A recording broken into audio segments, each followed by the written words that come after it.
Hello and welcome to Fast Thoughts with me, Wolfgang. Today we'll be talking about Banner of the Maid, a game by Azure Flame Studios. The game is a turn-based strategy game, similar to the Fire Emblem series, set against the backdrop of revolutionary France. The game follows Pauline Bonaparte, the real younger sister of Napoleon, who in this alternative history is a commander who wields the supernatural power of the Maid. At its core, the game has a solid basis. You have four main types of units: light infantry, line infantry, heavy cavalry, and light cavalry, who have advantage against each other in that order, in a four-way rock-paper-scissors type deal, as well as artillery units who have long range but cannot counterattack in melee. Within each unit type there are a few different classes, but different specializations. This provides an okay amount of variety, though some of the classes I didn't find all that useful.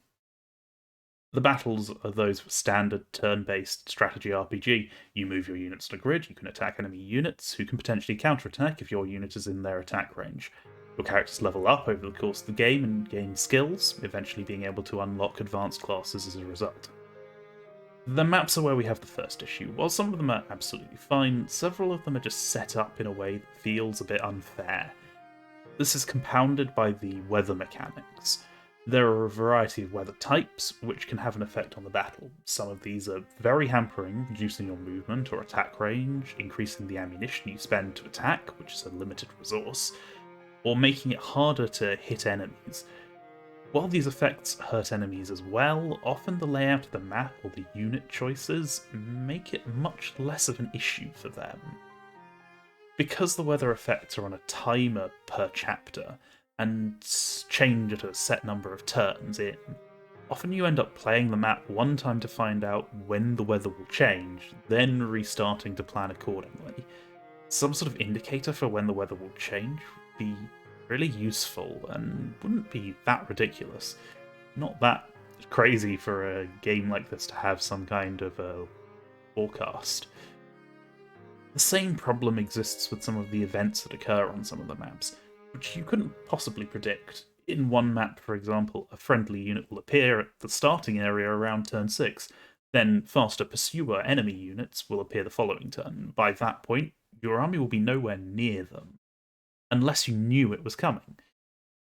So the ally just gets killed immediately on your first playthrough, which leads, as in many other examples, to you just restarting the map because of something you couldn't have predicted or react to properly.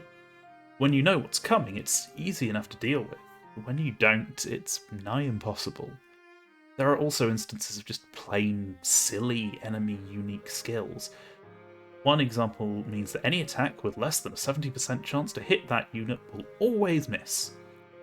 This on a high dodge enemy that you have to stop escaping from the map, meaning that you have to block them off.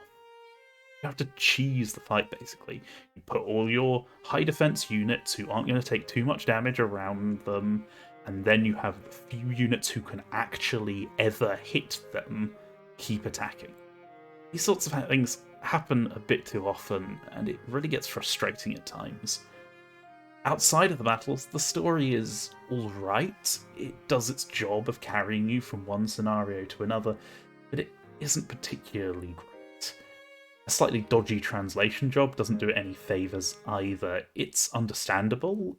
There's a good number of strange wordings, or bits where something they say you have to read a few times to really get what was meant.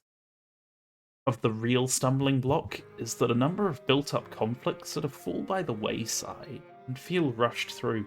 Important enemies just disappear from the story after one fight with them, and motivations just evaporate. The real standout here, though, is the art, with beautiful character designs and backdrops across the board. I really can't do it justice. It looks great in every instance. Unfortunately, good art doesn't make up for the rest. The game is by no means awful. It's fine, enjoyable, but has some serious flaws to it. I give Banner of the Maid a 6 out of 10. I had a good enough time with it, but it certainly wasn't the greatest game I've ever played.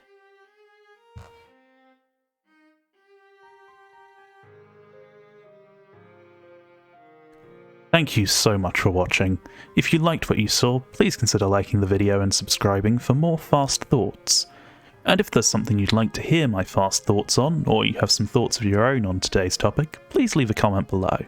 I'll see you down there.